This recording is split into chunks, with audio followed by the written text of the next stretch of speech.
Thank you, Rita. Very nice of you to put this beautiful breakfast together and then having everybody here doing all the work for the past few months. I know you did a lot. I appreciate it. Hello, everybody. Thank you so much for coming out today to honor my father, Moshe Pakshur, and to hear his life legacy. The story of his life back in Iran and his move to the United States. I've been actually giving a speech here one time, I don't remember exactly, but 30 years ago, it was a Shabbat night, a snowy night. I came here and I gave a speech about Iran and all the dynasties in Iran. So at that time I was a student and just moved to Hillcrest Freshman at that time. I'm very glad to be here again and see you all. I still have friends that they called me. Actually, Arthur Feldman, he used to be from this shul. He called me last night, sent regard to everyone, and he was so happy to hear that I'm going to give a speech today. So, my father was born in Isfahan, Iran on June 22nd, 1926. In that time, Isfahan was populated with many Jews, as there is a story when Jews brought to Iran from Babylonia by Cyrus the Great. Jews have spread all over the most important cities in Iran. When they checked the land of Isfahan, they found it's very similar to the Jerusalem climate. So they felt very well, comfortable, and to reside at this large city. So my parents and grandparents and great-grandparents, they live in Isfahan. Isfahan at one time was the capital of Iran, and as many non-historical places are in Iran, Isfahan is like Sarah Bat Asher, is a cemetery that Jews, they believe that Sarah Bat Asher passed through that cemetery. So it's very well placed that everybody knows. And there are some places that it's historical and very known. It's like it's a place they call it Chelsea. It's actually 20 big posts that the picture in the pool in front of the post shows another 20 posts. So they call it Chelsea. It means the 40 posts. This also is a Ali Bapu mosque, and there is another place they call it Manar Jumban. There are two big mosques that they can shake it, move it. They are very places nice to see. Jews in Iran, it depends to the time and kingdom, they had a good or miserable life, especially in that city, Isfahan. So, my father grows up and goes to a primary school in the Jewish section of Isfahan called Juware, where at those days they were teaching every subject, including religious studies, and this was the base of his studies in Judaism. My father had 4 brothers and 2 sisters, which except one sister who is in Israel, they all passed away. All brothers in Isfahan were involved with the gold digging business, which that earns them the last name of Khak Shur. That means washing the soil, getting the gold, melting it to make a bar shape and to sell it in the market. But my father wasn't interested with this type of business, so he went and stayed with a tailor to learn how to make dresses. Then when he was about 20 years old, got married, which might be very strange to you, but it was very common in Iran.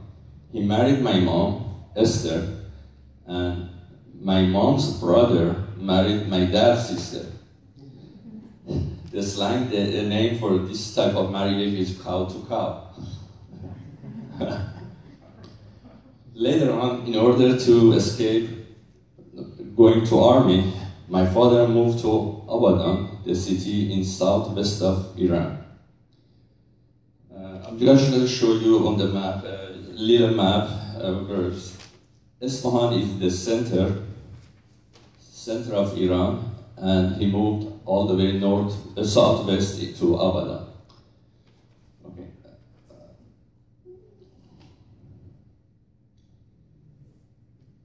Abadan, which is an island, is separated by a river from Basra in Iraq.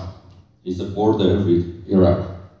This river, which called Arwand in Farsi or Shatul Arab in Arabic, is a combination of two other rivers in Iraq, the Tigris and Euphrates, which is mentioned in Torah in the Bereshit. Abadan in that time had about 400,000 population and about 500 Jewish families. It has the biggest oil refinery in the world with a very hot and humid climate. Temperature in summertime reaches between 113 to 122 Fahrenheit. This is much hotter than even Florida. Life in Abadan was very hard with that kind of heat in those days, especially when we didn't have any air conditioning or even a refrigerator. In that time, we just had the ice box to keep cool. So after my dad moved to Abadan with help of my mom, he opened up a tailoring shop, specializing in making military Navy uniforms, because Abadan was one of the Iranian Navy bases. During the years, many times happened that a Navy soldier did not have any money to pay for his clothing, and my father allowing him to take the uniforms on a credit, which many of them never come back to pay for it. And my mom always arguing with dad, why did you do it again?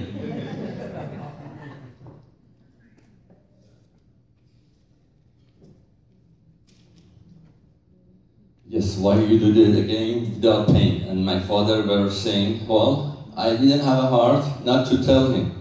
He's a soldier and doesn't have money. Actually, this story went on forever and became the point of arguing with my mom. My father is so honest and kind, and everyone in Abadan knew him and respected him. His nickname was Faraj, and everybody called him Ustad Faraj. This is a master Faraj, that means master tailor. So me, the youngest one, and my brother Mansour, with two sisters, grew up in Abadan, and then one by one left the family. I'm gonna just show you an old picture showing I'm the youngest one, and this is all my family. Two sisters and one brother. You can pass it there.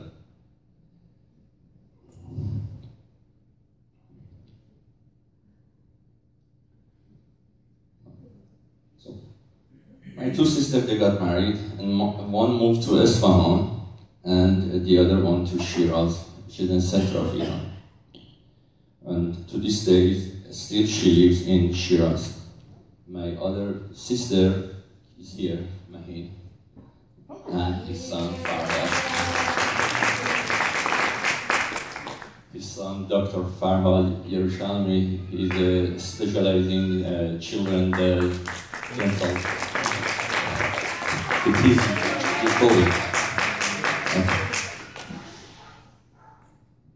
Since my brother was working for the oil company, first he moved to Tehran, the capital, and then to Isfahan. When I finished my college and did my military service in August 1979, I came to US to study for my master's degree. Later on, in the February 1987, my brother and his family immigrated to US, and my older sister Mahin joined us in 1994.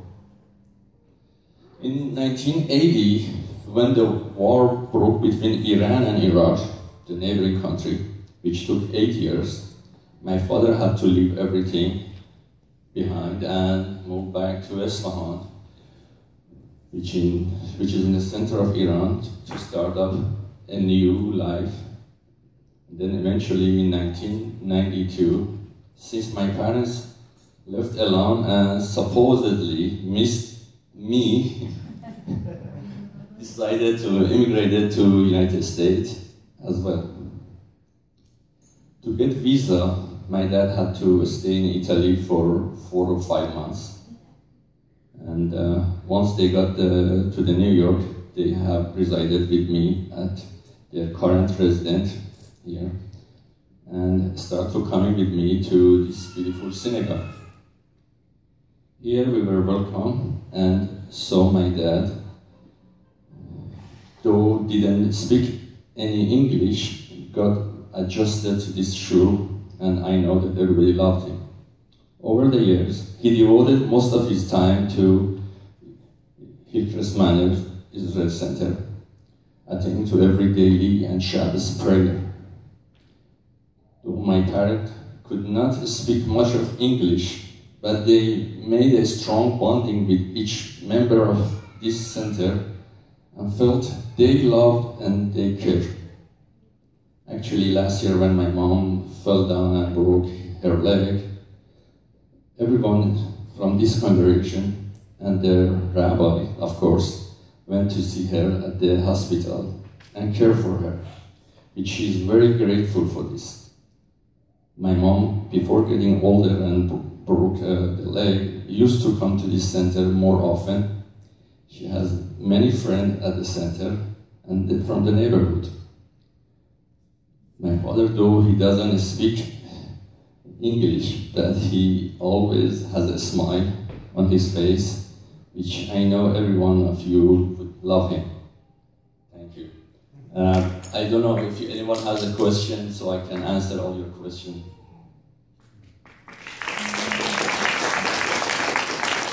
Yes. Could you just spell for us the name of the city that they lived in most of their life? It's spelled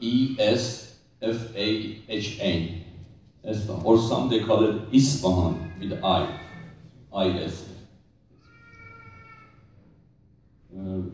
Isfahan has a lot of places that every tourist goes to see. There's so many places. I mean, I can explain one by one the things. Like the Mosque of Ali Ghafu that I mentioned, the way they made it, if you go and make a noise, you can hear the echo for 7 times.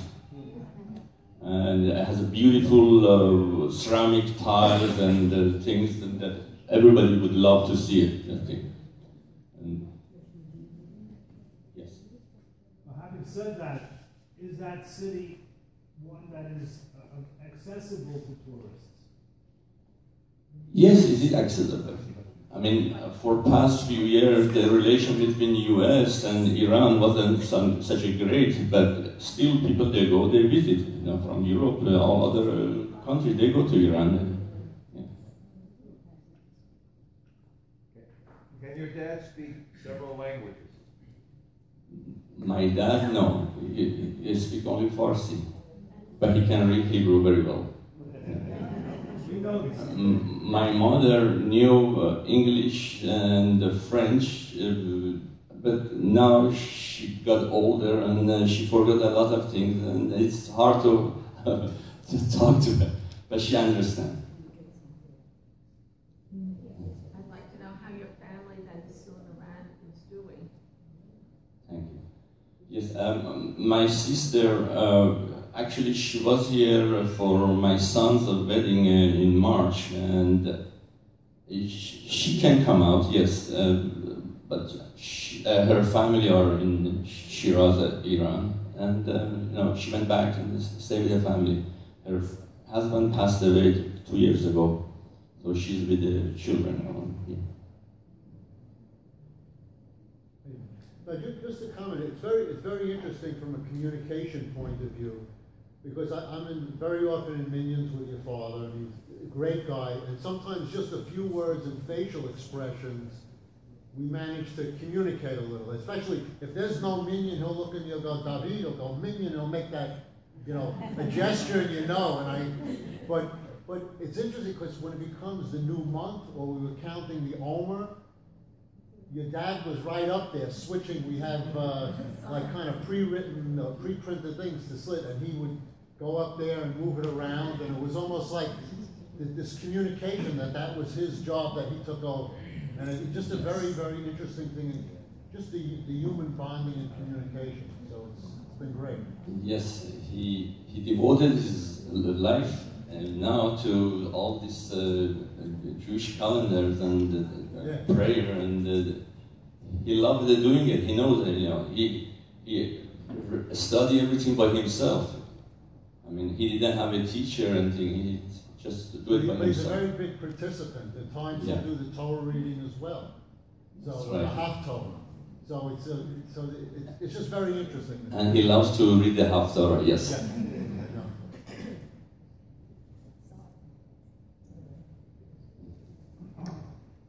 I know that the government of Iran's attitude towards Israel and Jews, you're all familiar with that. But what, in your opinion, what's the attitude of the Iranian people, for what you know, towards Jews in general? Are they anti-Semitic as a rule, or are they not? Well, No, the people, not the government. everywhere in the world, you can find anti-Semitism. In Iran, there are very kind, good people that they love Jews, and there are people that are against, same as here. Government of Iran is forbidding some things that even for Muslim, like you cannot drink, you cannot have a music and that sort of thing. So it's the same rules for the Jews. If they obey, they're safe, no problem. Yes, in the beginning when Khomeini came to power, he killed a lot of well-known Iranian Jews. They were very rich and well-known, and I think they killed like 19 Jews. But after that stopped, and they don't bother the Jews as long as they obey the law.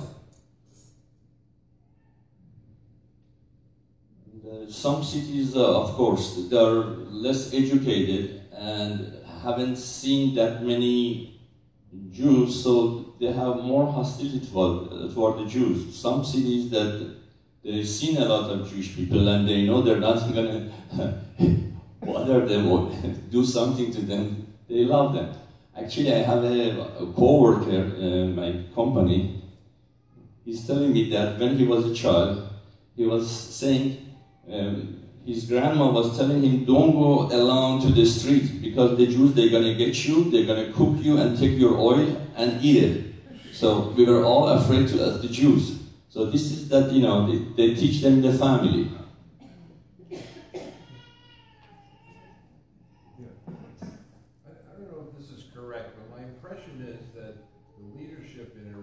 Very backward and very repressive, but that the people of Iran seem very modern, they dress very modern, and they're involved with the internet and things like that. Seems like a very strong contrast between the leadership and the people. And I wonder if that's true, first of all, and if it is, how did the people deal with this kind of repressive leadership?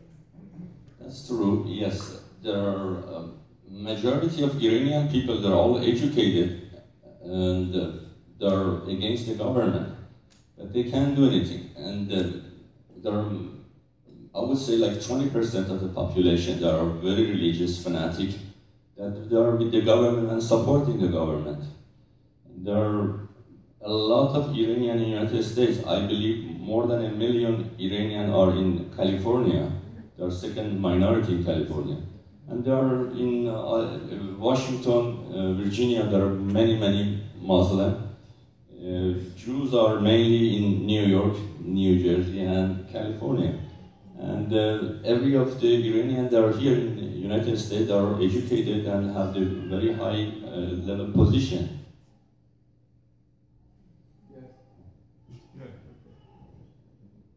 Yes, all right.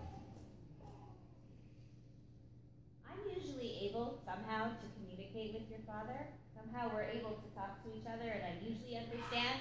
I was so glad that you mentioned Italy because I was almost positive you said that to me once. And no one knew what I was talking about, so I'm glad that was right. But I sometimes get frustrated that that there is a disconnect, and I'm trying to say something, or he's trying to say something, and I get frustrated because he's part of the community, and I want him to understand everything. You know, I can say, oh, I'm frustrated. Does he ever tell any of you that he's frustrated, that he's missing what's going on, or he just wants to be here and that's good enough? Rabbi, you're not the only one frustrated. I think he understands more than I that speak Farsi with him, I have a problem also. Yeah, but he understands, and you know, he's not patient. He understands, he knows. Yeah. Yes, he was in Italy with my mom before getting the visa to come to the US. They were in Ladispoli, Italy for 4 or 5 months, staying in the campus with all other Iranians to get the visa and coming. But he does understand more than he can speak? Yes. Excuse me? Yes. The whole family says yes. Has he ever verbalized to you all of us like Yeah. Has he ever verbalized to you or anyone in the family any intentions of returning to Iran for a trip to visit? Now that hopefully there is some kind of widening in relationships between the various countries. I don't think that he would go back. I mean, he loved to when he came for many, many years. He dreamed of his house and the garden and everything he had. He left his store and the house and everything in Abadan, ran away to Isfahan when was the war. And the Iraqis, they were bombarding Abadan. So, of course, he always remembered what he had, but he's not going to go back. Yes. When your father came here, did he work here as a tailor? He was working in a house, yeah, doing some small tailoring jobs, yeah.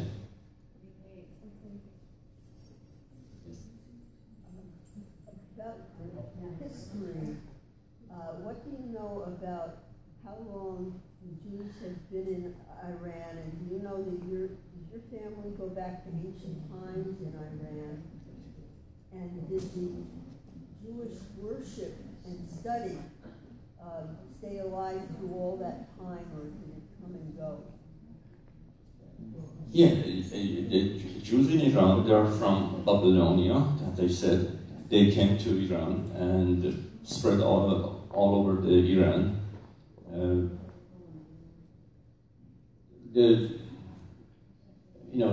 It depends to the kingdom of Iran. They had a good time or bad time.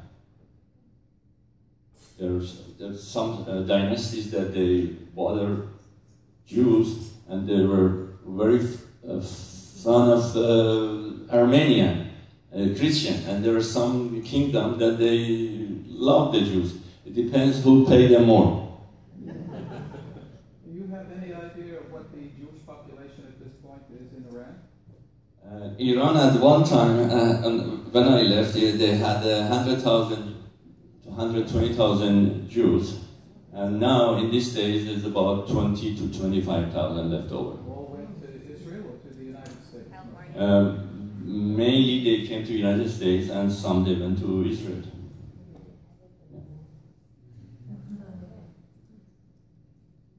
One more question. Yes. It's more of a statement. If I take the mic, so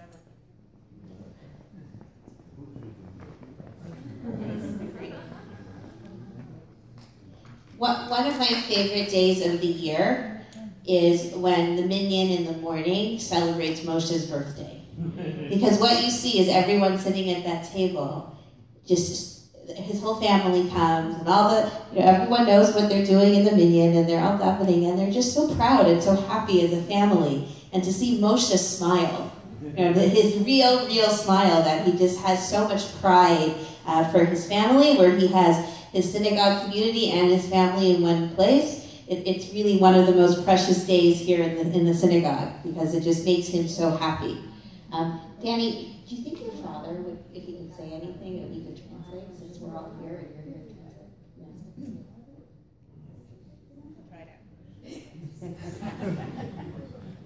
fingers. Hope it works. Okay. Oh, hold on. I gotta move. Hi, I'm Moshe Chaim's granddaughter. I like to say that during the high holidays, buying tickets, you always said, buy me a ticket right next to the rabbi. I want to sit right next to the rabbi. I give up. Close, me and Esther. He really loves each and every one of you. Sometimes we ask him to come for a holiday, for Shabbat. Come, Baba June, come to our house. Come with us. He says, no. I have to go to shul. I have to go read the Torah. No, I can't come this week. I'm sorry. Baba June, please. No, I'm sorry. This means so much to him for all of you coming. And really, he has such few things that he can do at his old age. And this is a big part of his life. And he really appreciates everything that you do for him. Thank you so much.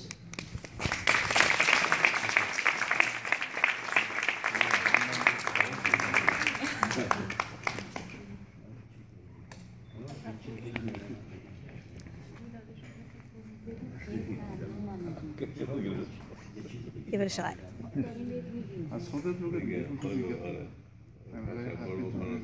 My father is thanking everyone and all the kindness toward him. Thank you. Yeah, my brother Mansur wants to say something else. Great. Yeah, please.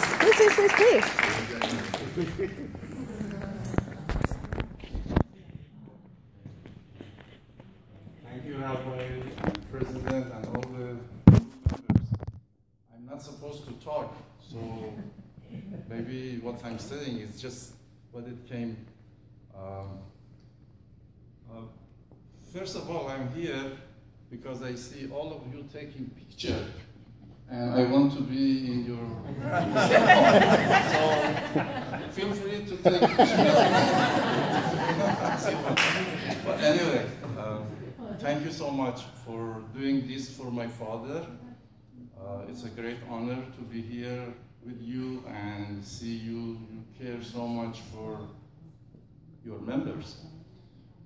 I would like to correct my son one part that he was very young, he can't remember, but I'm older than him, I remember. He mentioned that in a hot climate in Abadan, we didn't have AC. He's right. We didn't have AC. We didn't have electricity to have AC. So, as I said, maybe he was very, very young. He cannot remember, but I remember that until I was 4th, 5th grader, we had no electricity, but we had water. Some houses had no water and no electricity. So we were kind of lucky to have at least drinking water. What my brother mentioned was complete, so thank you. I don't have to repeat anything, but I remember about 60 years ago, I was a very young boy, and every time I was spending a little time with my father in his store, at night, when we wanted to go home, usually he was buying bread and oranges to take home, and therefore, with one hand, he had to carry a heavy bag of bread, food, oranges, whatever, and also he used to put me on his shoulder, and walking for more than half an hour to get home. So that was so nice. He didn't want me to walk because he thought like I get tired walking for that distance, that long. So he was carrying me on his shoulder. Another thing I should mention to you that always he was religious in Iran. He kept Shabbat very well. He never missed one Shabbat minimum. But sometimes, because he was working for the army, for the Navy, and he had to make the uniform, Navy uniform, Army uniform ready for them, sometimes they wanted him to go to store, open the store on Shabbat, and give them the uniforms. And he really hated to do this, to open the store on Shabbat. So he used to go to shul and coming home, having breakfast, and go to store, open the store, give them a uniform, or if he had to fix something for them in emergency, he was doing that. But he never